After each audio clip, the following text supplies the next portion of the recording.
lovies, welcome back to my channel, Craft Away with May, also known as Crafty Slay by May. Today's video is a little spring farm charm. If you are new here, thank you for stopping by my channel. If you are returning, thank you for coming back to hang out with me.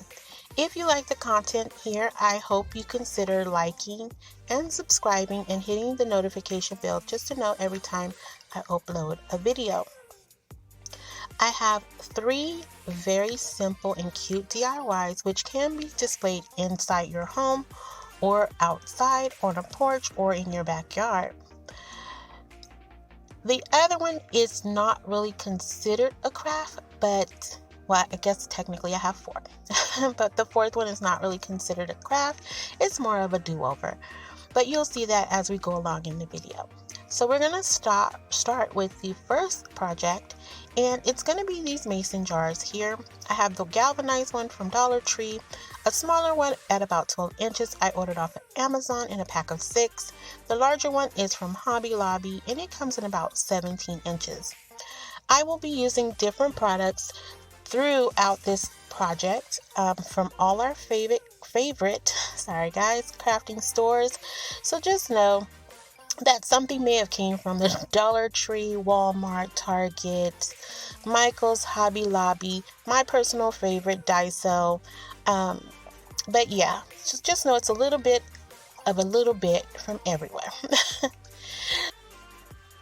As you can see, I'm starting with the first project, and it's going to be the larger of the 3 mason jars. I'm going in with some white paint from Folk Art.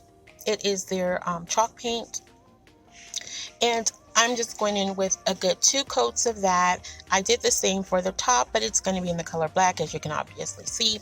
I'm using these really cute stickers I found at Staples, and they're actually called thickers, not stickers.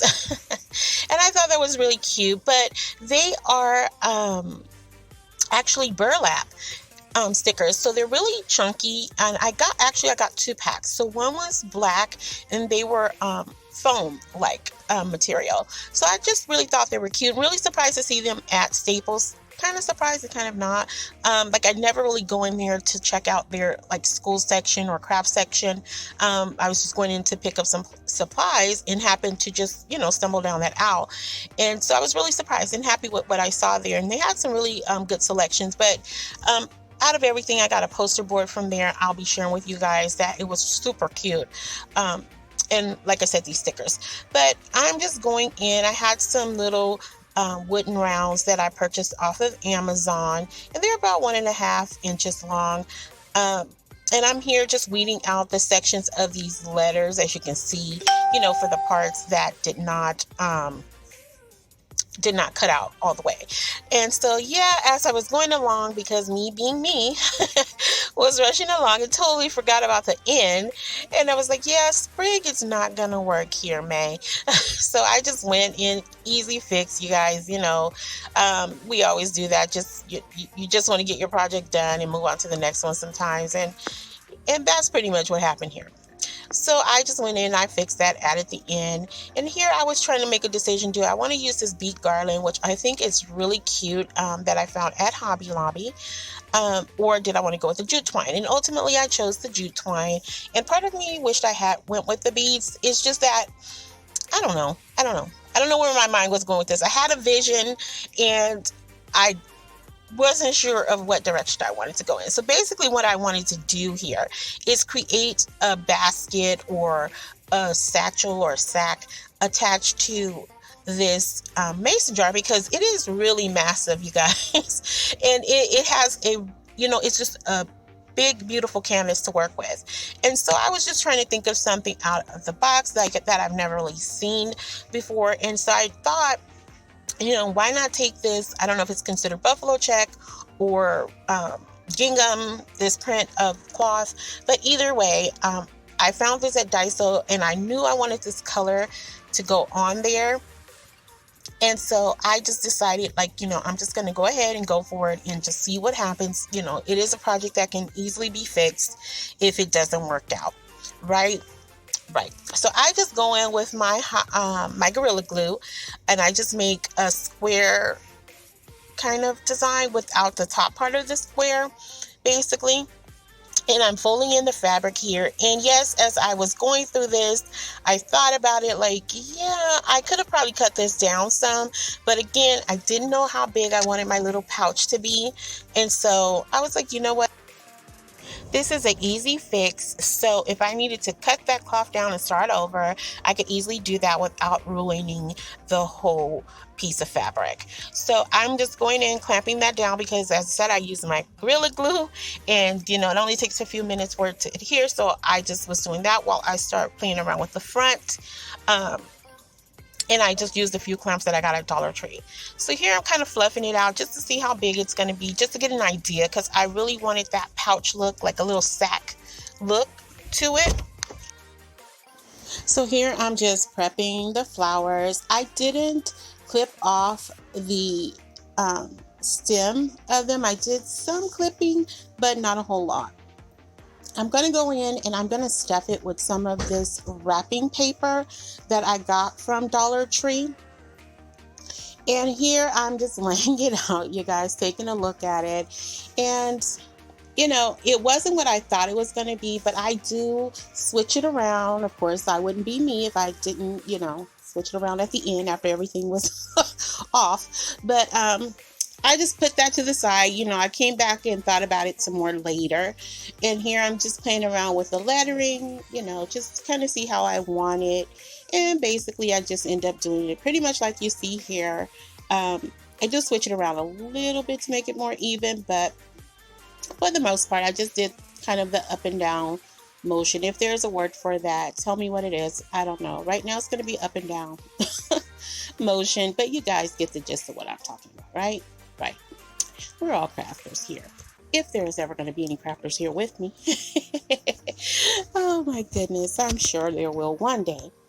Anyway, that's pretty much it. I step back, I take a look, and just really go in at it and just play around with it until, I make it look like Mickey Mouse right there. That's me. Yeah, that's what I do. But no, I was really just trying to center it, because the vision I had was that I wanted the flowers to kind of go up the side. But then as I was looking at it, I was like, you're not going to be able to tell it's a mason jar. So that was part of the whole, pop of it, if you will. But like I said, I come back, I redo it, and you can tell. And I think in the end it did come together good. But right here, I didn't even use any glue with this jute twine. I literally just wrapped it around a few times, looped it through the two holes, because or holes, not hold, holes, because I wasn't sure at this point if I was going to hang it or, again, just display it on a tabletop somewhere. And I wanted to keep that option open. So I figured by doing it this way, if I needed to just tuck those jute twine, that jute twine cord around, I could easily do that without interrupting the overall picture of it. And so going in with my handy dandy right there. I love me some Gorilla Glue. It's a strong smell to it, but I just really, really, really love this glue. I even use it as hot glue too. I just love it. So again, I'm going back in with those flowers, trying to make it work. And I just felt like, it was really missing something from the middle. I tied it up. I put the twine around the middle part of it and brought it together. And that part was what I was looking for. So I really did like that. I didn't go in with any glue here. I literally just tied a few knots just to keep it tight. And so that way too, really the only glue would be where I put the cloth. And so if I wanted to redo this or, create it in some other style, I could easily do that.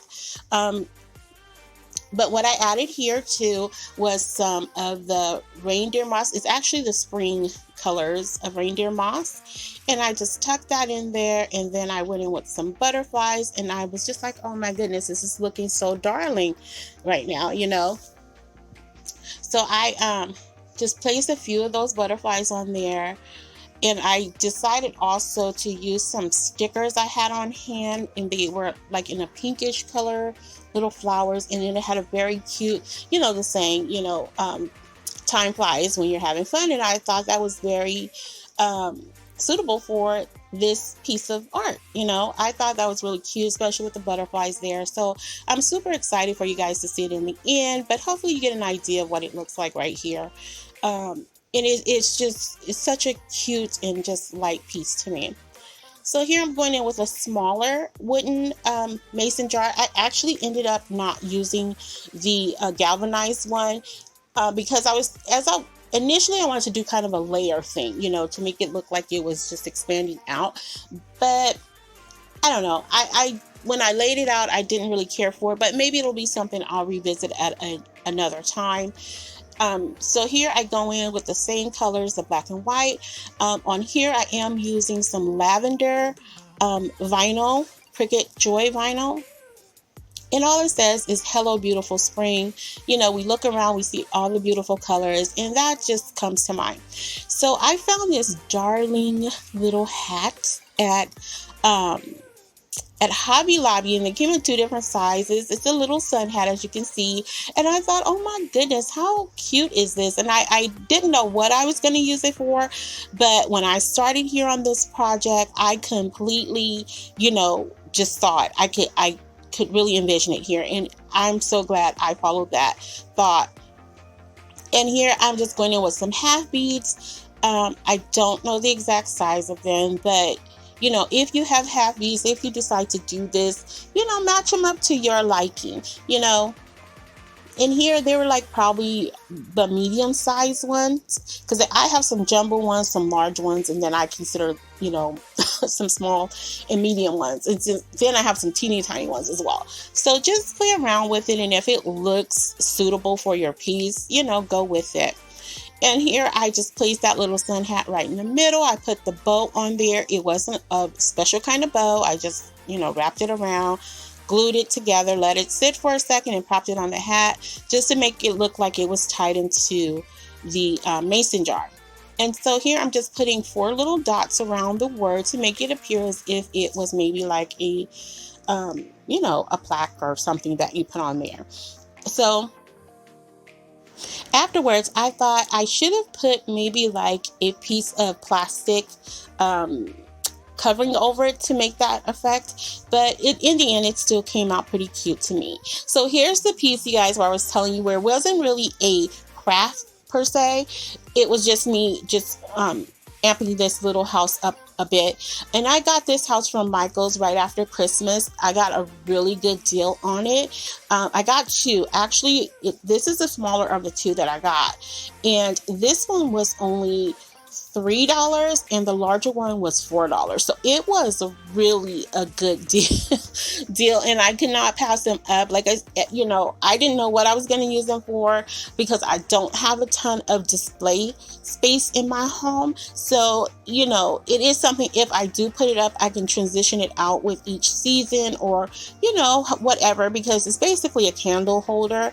And you don't need a whole lot of light to light it up, and you'll see that because I'm literally going to use some LED tea lights, and it brightens it up just perfectly. Like it gives the perfect lighting for the room, like to not be so overwhelming or too bright. And the cute thing about those tea lights too, they're automatic, and I got like 10 in a pack for $15 on Amazon, and they're like the melted, they have that melted look to them, and oh my gosh, I love them. So after 6 hours of being on, they automatically turn off, and then 6 hours of that they'll turn back on by themselves, and they come with the battery, so you don't have to purchase a battery separate.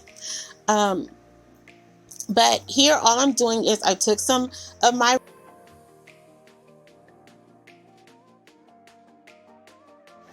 vinyl, and I just go in. I printed out a really simple thing where it just says blessed, and then I printed out our last name, the Tollivers, and I put that on the door. I put the bless at the crown of the house. I don't know, is that part considered a gable or not, but you know where I'm talking about, right there at the little peak. I put it up there, and literally that's all I did, just to keep it simple, since I was kind of doing the whole black and white thing, And again, I can easily transition this out for every season literally. But as you can see, a little sliding candle in there, but it's so adorable. It really did come out cute. Nothing major, very simple. And if you don't have a Cricut, you guys, you can definitely find some really good stickers with some amazing font styles.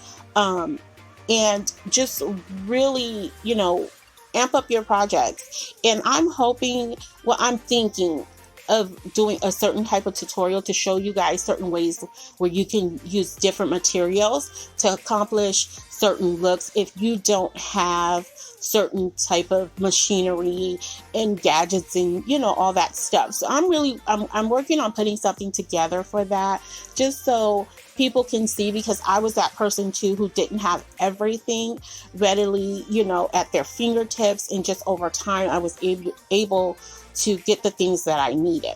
So without me rambling on anymore, the next and final project is this cute watering can that I got from the 99-cent store or more. It was only $2.99. It was a good size, and it was already painted white. So again, if I don't have to do a ton of extra work, if I get to save my, supplies and things like that, and I can splurge $1 or $2, I'm going to do that. That's just me, and so they have these in different colors. I am thinking about going back and getting the teal color one, but all I did was print out a template from Cricut, which said Fresh Flower Market, and just put that puppy on there, and it was just cute already. And I had these flowers. Actually, I had these sunflowers from the fall, and I just thought, these don't necessarily have to be for fall. These could totally work in spring and summer. So, and when I saw this, that's when my mind told. I instantly remembered those flowers, and I did go back in with some leaves that were of a similar color. It's a slight difference, but you can't really tell. But here, I just thought maybe the can was a little too, bare. So I did go in and put a few little slashes around the can, just to give it that, little farmhouse look. And I was pleased with it, I have to say. And this is one of those things where you can go back, you can add some white, you can add some gray, you can just play around with it until you feel good. Oh, I lied. This is the final project. I threw this in at the last minute. I remember now. All right. So this here, but that was it for the watering can. And again, you guys, I'm going to show you everything together at the end. But this is a little wooden plank. I'm sure you guys have seen it if you've gone to Michael's. I do believe at one point Dollar Tree had these as well. And it's not expensive. It's not an expensive piece at all. But I am all into decoupage right now. I don't even know why. But decoupage is another friendly, cheap way to make some really cute displays for your home. So I'm just all about that right now. I'm not going overboard with it, but I have seen some really pretty spring prints, even a few for summer, that I'm just like, you know what, I have to do something with these. Well, I don't know what will come of it or what won't come of it, but I just felt like I needed to do them, and I'm happy I did, because this cute little plank right here, it's so adorable. I literally just put a little bit of my Folk Bar chalk paint. I believe it was in blush or coral. I just went in, painted the top two, and then the bottom I left as it, in the original color. I didn't add anything to it. I just went in with the Mod Podge and applied the napkin. Of course, I separated because it was 2-ply. And I got those napkins at the 99-cent, only 99 cents or more store now. It's not 99 cents only anymore. But, and it had the Hello Spring on there. So I just put that on one corner up there, as you can see. And I did the bottom part with the flowers, which I think those flowers are so pretty. And then I just cut the spring and hello up, and I switched them around a little bit just to, shake things up, become a little bit of a rebel, y'all. But no, super simple. Go in, heavy with the Mod Podge and let it sit for a little while, and then I just sand it off with my hand sander. And it comes, of course, with a little stand where you can prop it up How simple and cute is that? And I totally can see this if you're having a barbecue, or even just if you want to have fun with the kids and put up a menu, if they help you with dinner. I can totally see that just being something where you could display your menu on. And just, it's so light. Again, it's all about the lightness. I threw in the little butterflies, some of the little yellow roses in there. But here it is, you guys, everything, at the end. And I really, really love the way it came out. I love this mason jar right here. Like this, it's so beautiful. Like my camera is not doing it justice, but just gorgeous. It really is. I love everything about it. I love it sitting on the table. I did try hanging it. I was not really feeling it, but in the end, I really like all of these, the way they came out. And if you guys are here, if you stuck it out with me to the end, I so appreciate each and every one of you, because you didn't have to, but you did. And, I really hope you consider liking and subscribing to my channel, just so we can just share, and I would love to, watch your channel if you have one, or if you have some other type of social media platform. I would love to be, support that, because again, I just want to be a part of this community. I don't have a lot of crafters in my area, so it would be great to share these type of crafts with you and just have that dialogue. So hopefully I'll see you all in the next one, lovies.